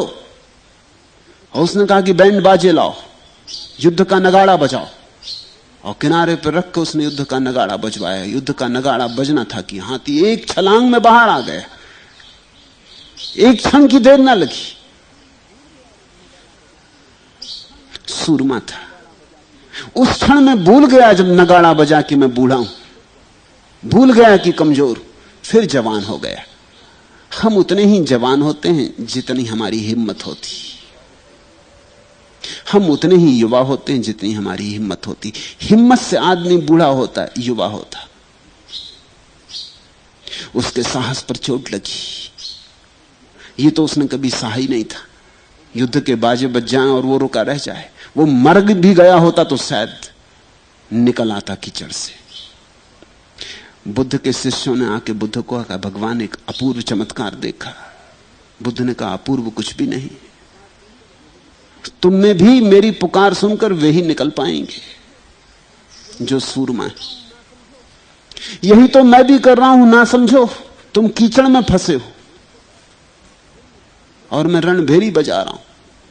तुम में से जो हिम्मतवर है, जिनमें थोड़ी सी भी क्षमता है साहस की, वो निकल आएंगे, वो चुनौती को स्वीकार कर लेंगे। सबही कटक सूरा नहीं, कटक मां ही कोई सूर। दरिया पड़े पतंग ज्यों जब बाजे रंतूर। जब युद्ध की भेरी बजे तो सूरमा ऐसे उतर जाता है युद्ध में जैसा पतंग उतर जाता है जलते हुए दिए की ज्योति में। फिर फिक्र भी नहीं करता कि बचूंगा कि मिटूंगा, सोच विचार नहीं करता। सन्यास ऐसी ही प्रक्रिया है, सोच विचार की नहीं। जैसे पतंग उतर जाए जलती हुई ज्योति में, ज्योति शिखा में। दरिया पड़े पतंग जब बाजे रणतूर, भया उजाला गैब का दौड़े देख पतंग, दरिया आपा मेट कर मिले अग्नि के रंग। सुनना, खूब हृदय पूर्वक सुनना, भया उजाला गैब का। जब भी कभी कोई व्यक्ति कहीं शून्य हो जाता है, शून्य का चमत्कार घटता है। जब भी कहीं कोई व्यक्ति निरअहंकार को उपलब्ध हो जाता है, जब भी कहीं कोई व्यक्ति की तरह मिट जाता है, शून्य हो जाता है, वहीं परमात्मा का रहस्य प्रकट होता है, गैब का चमत्कार होता है। इस जगत में बड़े से बड़ा चमत्कार एक ही है, तुम मिट जाओ ताकि परमात्मा तुमसे प्रकट हो सके। तुम हट जाओ ताकि परमात्मा तुमसे बह सके। तुम मार्ग में मत खड़े रहो, तुम दरवाजा खोल दो, तुम द्वार दो, तुम मार्ग के पत्थर ना बनो ताकि झरना बह सके। भया उजाला गैब का। और जब भी कभी ऐसी कोई घटना घटती, कोई बुद्ध हो गया, कोई कृष्ण हो गया, कोई क्राइस्ट हो गया, कोई मोहम्मद हो गया, जहां कहीं ये चमत्कार घटा है शून्य का, जहां कहीं परमात्मा प्रकट हुआ है, किसी शून्य में उतर गए व्यक्ति से बहा है, दौड़े देख पतंग, तो जिनके भीतर भी थोड़ी हिम्मत है, जिनके भीतर थोड़ा साहस है, जो मुर्दे नहीं है, जो वस्तुतः जीवित है, ऐसे व्यक्तियों के लिए तो मोहम्मद, कृष्ण, बुद्ध की मौजूदगी ज्योति शिखा बन जाती, दीप शिखा बन जाती। दौड़े देख पतंग, फिर तो सारी दुनिया के कोने कोने से जिनमें हिम्मत है वो दौड़ने लगते उस शून्य की तरफ। भया उजाला गैब का, दौड़े देख पतंग। इन्हीं पतंगों का नाम प्रेमी, साधक, भक्त, सन्यासी। दरिया आपा मेटकर मिले अग्नि के रंग, और अपने को मिटा देते हैं, अपने आपे को, अपने अहंकार को, अपनी अत्ता को, मैं हूं इस भाव को डुबा देते, उस शून्य के साथ एक हो जाते। भय अपना आपा मेटकर मिले अग्नि के रंग, और वो जो सदगुरु है, वो जो अग्नि प्रकट हुई है, उसके साथ एक रंग हो जाते। इस देश में सन्यासी का वस्त्र गैरिक इसीलिए चुना गया, वो अग्नि का रंग है, वो प्रतीक है, वो आग की लपट है। दरिया आपा मेटकर मिले अग्नि के रंग। और जब तक ये घटना ना घटे तब तक तुम हो न हो बराबर हो, तुम्हारा होना न होने जैसा है। जिंदगी मजबूरियों की सहचरी है, एक चादर है जो पैबंदों भरी है। हम जतन से रख सकें इसको असंभव, ज्यों की त्यों केवल कबीरा ने धरी है। एक क्षण का स्वर्ग हो शायद कहीं पर, उम्र का अधिकांश लंबी भूखमरी है। गीत मत खोजो इबारत देखकर ही, यह हमारे आए व्यय की डायरी है। सिर्फ बाहर से सजावट की गई है, मुस्कुराहट वरना रीति गागरी है। रात चिंताओं की गूंगी नौकरानी, और दिन बस व्यर्थता की चाकरी है। जब तक जिंदगी उस अग्नि के रंग में एक ना हो जाए, जब तक जिंदगी लपट ना बने, तब तक बस सिर्फ बाहर से सजावट की गई है, मुस्कुराहट वरना रीति गागरी। ऊपर ऊपर लीपे पोते मुस्कुराहट को हंसते हुए तुम गुजार देते जिंदगी की इस लंबी यात्रा को। भीतर खाली के खाली, भीतर रिक्त के रिक्त, भीतर ना कुछ। ऊपर से झंडे उठा लेते हो, बड़े डंडों में झंडे लगा लेते हो, झंडा ऊंचा रहे हमारा, चिल्लाते फिरते हो, मगर भीतर सिर्फ अंधेरा है, भीतर सिर्फ उदासी है, विषाद है।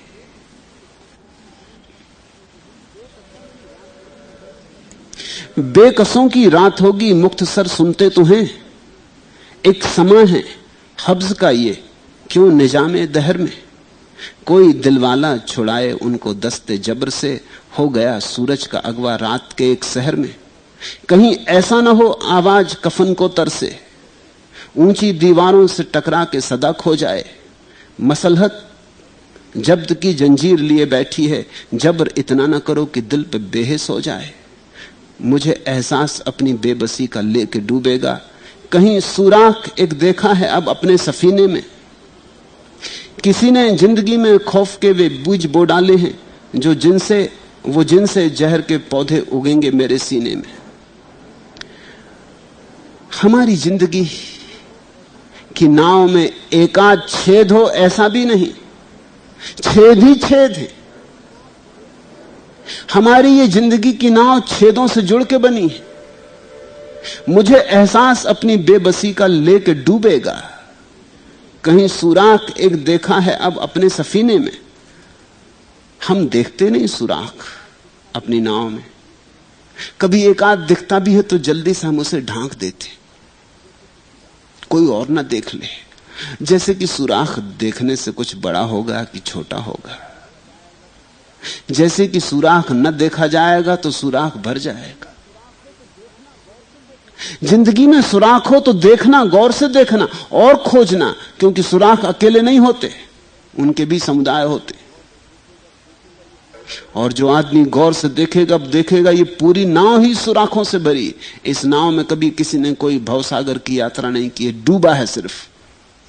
इसलिए जो अपनी नाव को पूरा सुराखों से भरा देख लेता है, वो नाव से कूद जाता है। इस कूदने का नाम संन्यास है।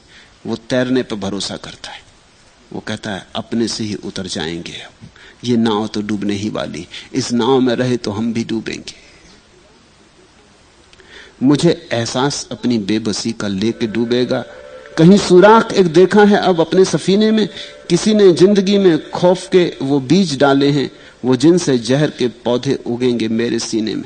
और जिंदगी भर, बचपन से लेके अब तक और जन्मों जन्मों में बार बार सिर्फ भय के बीज ही तुम्हारे भीतर डाले गए। धर्मगुरु तुम्हें भयभीत करता है, सिर्फ डराता है, और भय से सिर्फ जहर पैदा होता है। वास्तविक सद्गुरु तुम्हें डराता नहीं, तुम्हें जगाता है और तुमसे कहता है तुम्हारे भीतर अदम्य साहस पड़ा है, तुम अग्नि की एक लपट हो, जगो, उठो, तुम्हारे भीतर परम चैतन्य विराजमान है, हिम्मत करो। तुम हिम्मत करोगे तो ही तुम्हारे भीतर जो बीज है वो टूटेगा और तुम्हारे भीतर जो वृक्ष छिपा है वो प्रकट होगा।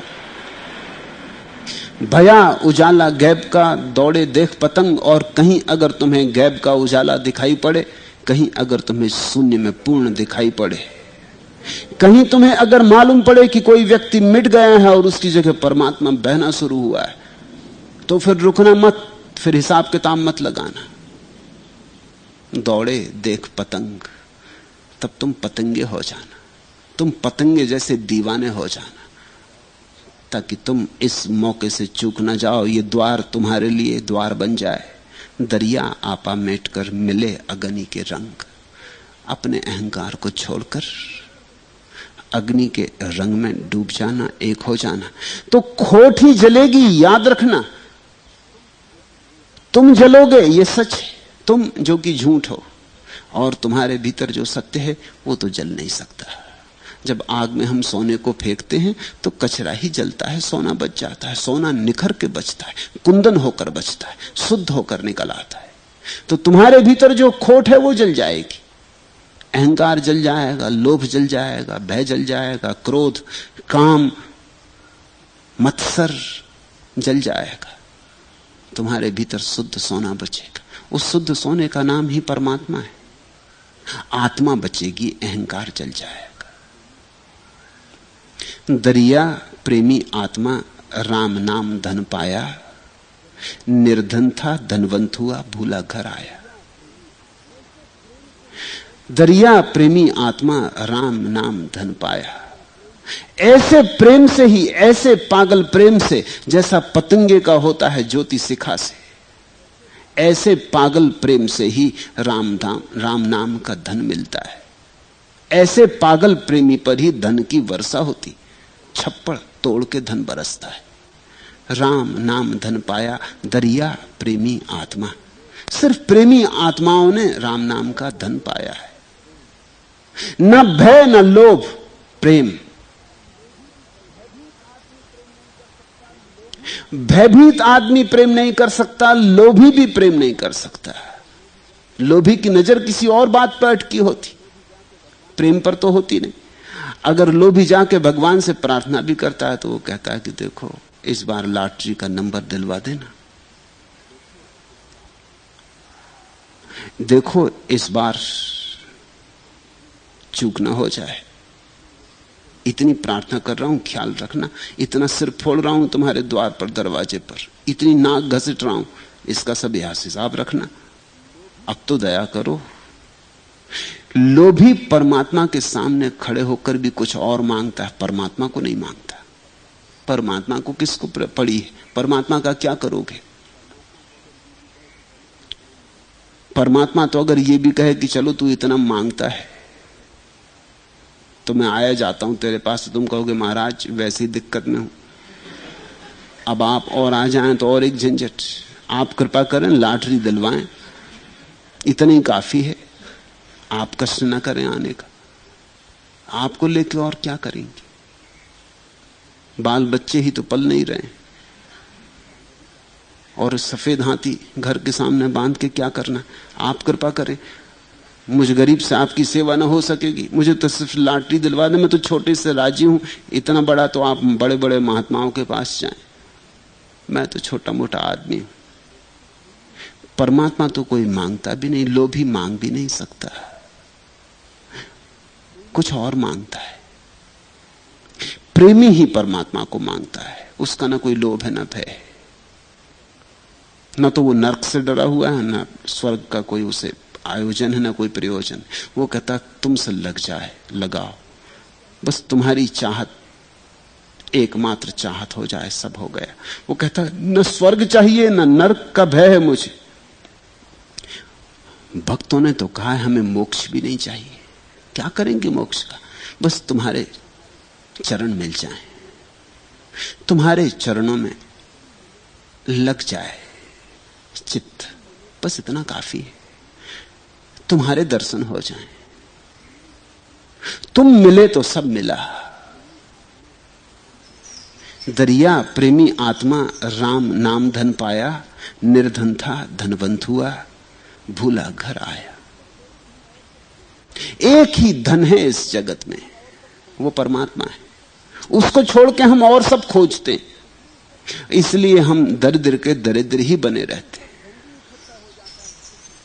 इसलिए सब धन भी इकट्ठा हो जाता है, फिर भी कहां तृप्ति, कहां संतोष? नहीं, सब हो जाता है, बड़े महल, बड़ा धन, बड़ी तिजोरी, बड़ी प्रतिष्ठा, और भीतर भीतर वैसे के वैसे दरिद्र और भिखमंगे। धन बाहर पड़ा रहता है, भीतर की निर्धनता जरा भी उससे नहीं बदलती। भीतर की निर्धनता तो तभी जाती है जब असली धन मिलता, परम धन मिलता, उसका नाम ही परमात्मा है। निर्धन था धनवंत हुआ, भूला घर आया, और परमात्मा के मिलन में ही भूला घर लौटता है, नहीं तो हम भटके ही हुए। लाख करो और सब कुछ उपाय, भटकन ही बढ़ती रहेगी। सिर्फ एक ही है जहां भटकन मिटती है। क्यों भूला घर आया? क्योंकि परमात्मा हमारा वास्तविक घर है, वो हमारा स्वरूप है, उसी से हम आए, उसी में हमें जाना है। हम उसी की तरंग हैं, हमें उसी में लीन हो जाना है। हम उससे अपने को पृथक समझें तो हम दरिद्र रहेंगे, हम उसमें अपने को डुबा दें तो सागर का सारा धन हमारा धन है। बूंद डरती है सागर में उतरने से कि कहीं खो न जाऊं।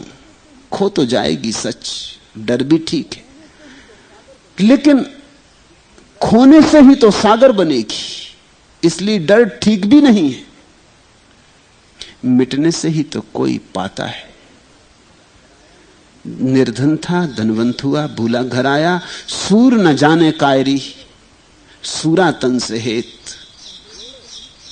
साहस से जोड़ो अपनी गांठ, कमजोरियों से नहीं। दरिया बड़े पते की बात कह रहे हैं। सूर न जाने कायरी, सूरा तन से हेत, पुरजा पुरजा हो पड़े तहु न छाड़े खेत। हिम्मत जगाओ, हिम्मत का नाम धर्म है। साहस को जगाओ, साहस का नाम धर्म है। नरक से डर के कायर की तरह मत कपते रहो, और स्वर्ग के लोभ से लोभी होकर गिड़गिड़ाओ मत, पूछ मत हिलाओ। सूर न जाने कायरी, सूरा तन से हेत। उसका तो साहस और अभियान से ही लगाव है, उसकी तो गांठ, उसका तो विवाह अभियान से हुआ है। नए अभियान पर जाना है, रोज नए अभियान पर जाना है, रोज नई की तलाश करनी, रोज अज्ञात पर चरण रखना है, रोज नए शिखर छूने, ऊंचाइयों की, गहराइयों की नई तलाशें करनी है। सूरा तन से हेत, साहस से ही जिसका लगाव है वही धार्मिक हो पाता है। पुरजा पुरजा हो पड़े तहु न छाड़े खेत। सब मिट जाए तो भी वो मैदान नहीं छोड़ता। हड्डी हड्डी गिर जाए, पुरजा पुरजा हो पड़े, टुकड़ा टुकड़ा होके गिर जाए तो भी वो खेत नहीं छोड़ता, भागता नहीं, मैदान से हटता नहीं। और ये परम घटना तभी घटती जब सब पुरजा हो के गिर जाता है, जब तुम्हारे पास कुछ भी नहीं बचता, सब गिर जाता है, तब अचानक तुम पाते हो कि वही बच रहा जो तुमसे गिर नहीं सकता है, जो तुम्हारा परम धन है, जिससे तुम अलग नहीं हो सकते।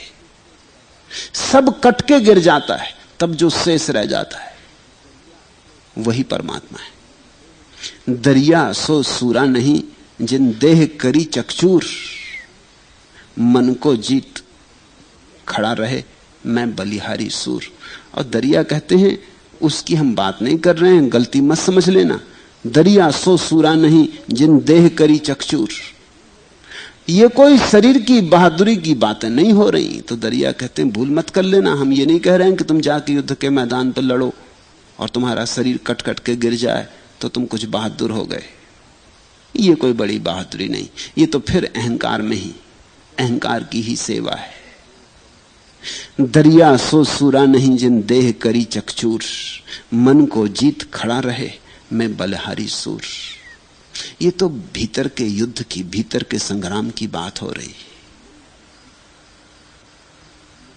मन को जीत खड़ा रहे, न तो लोभ मन को डिगाए, न भय मन को डिगाए, कोई मन को ना डिगाए। तूफान उठे कि आंधियां, मन अडिग और अकंप निष्कंप बना रहे। जैसे निर्वात घर में जहां हवा का झोंका ना आता हो, दिए की लौ अकंप हो जाती, ऐसा तूफानों के बीच में भी जो अकंप बना रहे। हारे तो रोए नहीं, जीते तो हंसे नहीं।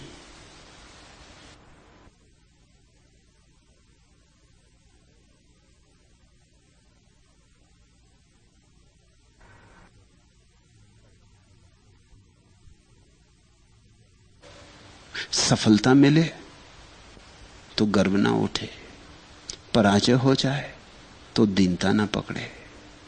न दिन फर्क करे न रात, सुख हो कि दुख सब में संभाव बना रहे। मन को जीत खड़ा रहे मैं बलिहारी सूर। मैं उस सूरमा की बात कर रहा हूं, दरिया कहते, उस पर मैं बलिहारी हूं।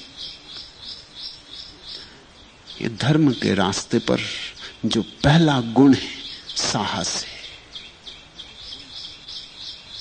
धर्म के रास्ते पर ना तो उपवास से कुछ होता, न व्रत से कुछ होता, न पूजा पाठ से कुछ होता। जो पहला गुण चाहिए वो साहस है। और जिसके पास साहस है उसके पास सब गुण अपने आप आ जाते हैं। साहस सभी गुणों का जन्मदाता है।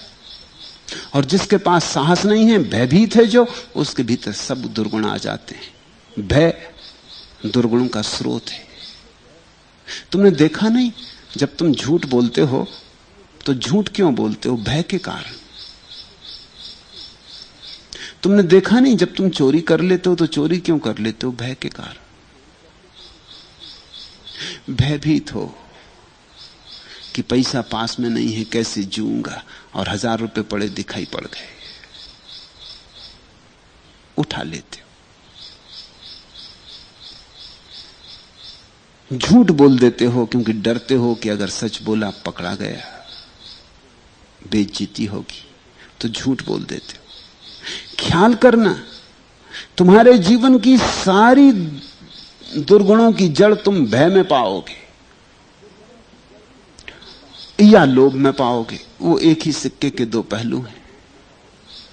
आज के सूत्रों का सार इतना ही है कि अगर लोभ और भय छूट जाए तो तुम्हारे जीवन में परमात्मा को आने का द्वार खुल जाता है। भय लोभ छोड़ो, पंडित ज्ञानी बहु मिले, वेद ज्ञान परवीन, दरिया ऐसा ना मिला राम नाम लवलीन। ये भय और लोभ छूट जाए तो तुम राम नाम में लवलीन हो सकते हो। दरिया ने बहुत खोजा, मिला, एक व्यक्ति मिला जिसके चरणों में बैठकर क्रांति घटी, जिसके चरणों में बैठ के आकाश में उड़ान हुई, जिसके चरणों में बैठकर आनंद की यात्रा हुई। लेकिन उसके पहले बहुत लोगों के पास गए,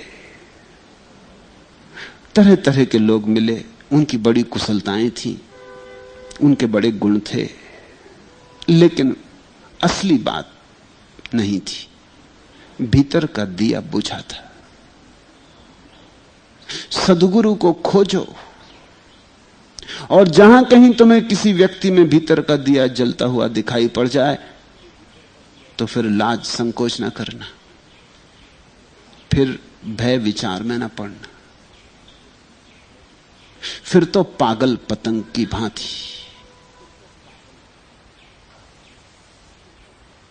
फिर तो अदम में साहस करके उतर जाना उस अग्नि में, अग्निमय हो जाना। यही सन्यास की परिभाषा है। और एक बार ऐसी घटना घट जाए तो मौत से मिलती परम जीवन की कुंजी हाथ आती, मिटने से होने का राज हाथ आता। हमें अनुवाद करना आंसुओं का आ गया अब तो, कभी कुछ गीत ढल जाते, कभी ढलती गजल कोई, फिर तो जीवन में दुख रहता ही नहीं। आंसू भी, कभी कुछ गीत ढल जाते, कभी ढलती गजल कोई, आंसू भी ढल ढल के गीत बन जाते, गजल बन जाते। अभी तो मुस्कुराहट भी झूठी है, अभी तो मुस्कुराहट से भी गीत नहीं बनते और गजल नहीं बनती। अभी तो मुस्कुराहट भी धुआं धुआं है, फिर आंसू भी, फिर मृत्यु भी परम जीवन की तरफ ले जाती, फिर तो मिटना भी होने के मार्ग पर सीढ़ियां बना देता है।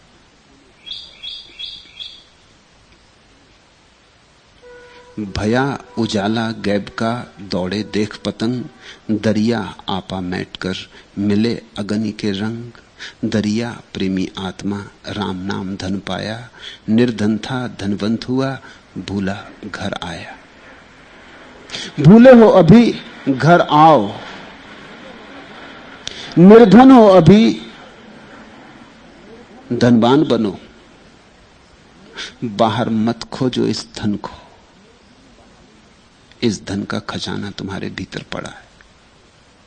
मैंने सुना है एक राजधानी में एक भिखमंगा मरा, वो 30 साल तक एक ही जगह बैठकर भीख मांगता रहा। जब मर गया तो गांव के लोगों ने उसे जलाया, और फिर गांव के लोगों ने सोचा 30 साल ये इसी जगह बैठा रहा चौरस्ते पर, ये जगह भी गंदी हो गई, गंदे कपड़े, ठीकरे, बर्तन भांडे सब वहीं रखे बैठा रहा, भिखारी तो भिखारी। तो उन्होंने कहा इसकी थोड़ी मिट्टी भी यहां से निकाल के फेंक दो, ये मिट्टी भी गंदी कर डाली। तो उन्होंने मिट्टी निकाली तो चकित रह गए, वहां एक बड़ा खजाना गड़ा था, बड़े हांडे गड़े थे, असरफियां ही असरफियां निकली। सारे गांव में एक ही चर्चा हो गई कि ये भी खूब रही, ये भिखमंगा उसी जगह बैठा जिंदगी भर भीख मांगता रहा जहां इतना खजाना गड़ा था। और ध्यान रखना, वो जो गांव में जिन लोगों ने चर्चा की और इस भिखमंगे के दुर्भाग्य पर रोए, उनमें से किसी ने यह न सोचा कि जहां वो खड़े, जहां वो हैं, वहां भी बड़े खजाने गड़े, उससे भी बड़े खजाने गड़े, अनंत खजाने गड़े। हम सब उस भूमि पर खड़े जहां अनंत खजाना गड़ा है, लेकिन आंख बाहर भटकती और भीतर नहीं आती, और खजाना भीतर है। पद भीतर, धन भीतर, प्रतिष्ठा भीतर, और तुम भटकते बाहर, इसलिए चूक हो जाती। खूब भूले, खूब भटके, अब घर आओ। आज इतना ही।